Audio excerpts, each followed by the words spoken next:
मानव सभ्यता का अतीत जितना संघर्षों का इतिहास है, उतना ही परोपकार और सहानुभूति से भी भरा हुआ है। मनुष्य के भीतर एक स्वाभाविक करुणा का भाव होता है, जो उसे दूसरों के दुख में सहभागी बनने के लिए प्रेरित करता है। यही भाव समाज को जोड़ता है, मनुष्यता को अर्थ देता है और जीवन को गरिमा प्रदान करता है। मगर आधुनिक समय में, विशेषकर डिजिटल युग के आगमन के बाद, इस करुणा की अभिव्यक्ति के रूप और उद्देश्य में एक विचित्र परिवर्तन देखने को मिल रहा है। अब सहायता एक दिखावे में भी तब्दील होती जा रही है। इस प्रवृत्ति में उपकार की छवियां कैमरे में कैद होकर सोशल मीडिया पर प्रसारित हो रही हैं। क्या यह सचमुच सेवा है, या सेवा के आवरण में स्वार्थ और आत्मप्रचार का एक नया रूप है? भारतीय संस्कृति में सेवा को एक उच्चतम नैतिक कर्तव्य माना गया है।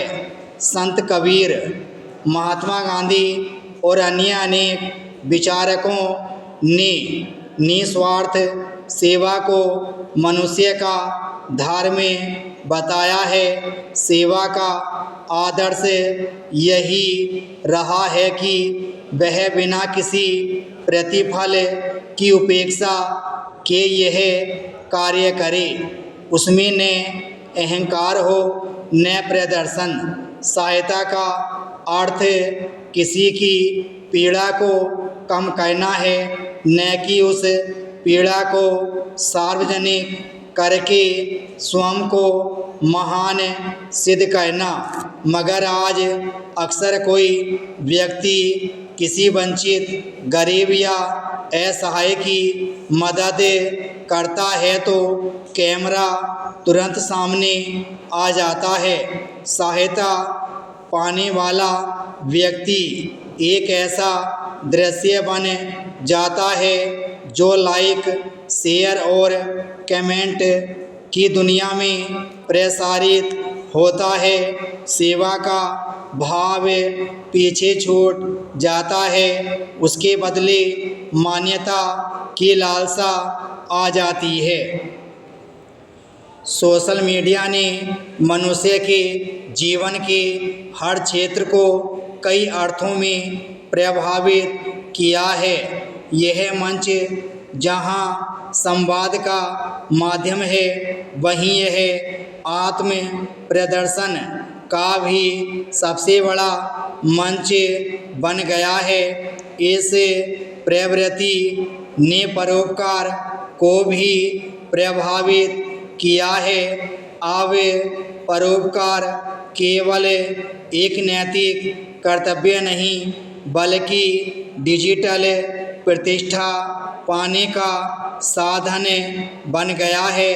गरीब को भोजन कराना, किसी ज़रूरतमंद को कपड़े, औषधि या किसी वृद्ध की सहायता करना जैसे कार्यों के साथ कैमरे की उपस्थिति अनिवार्य हो गई है।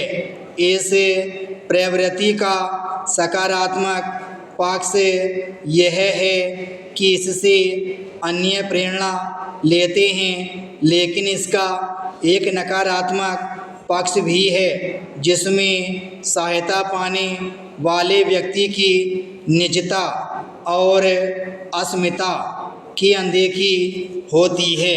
जब कोई व्यक्ति किसी वंचित की सहायता करके उसकी तस्वीरें सोशल मीडिया पर डालता है, तब वह अनजाने में उस व्यक्ति की गरिमा का उल्लंघन कर रहा होता है। लाभार्थी अक्सर अपनी परिस्थितियों के कारण असहाय होता है। विराम स्टॉप।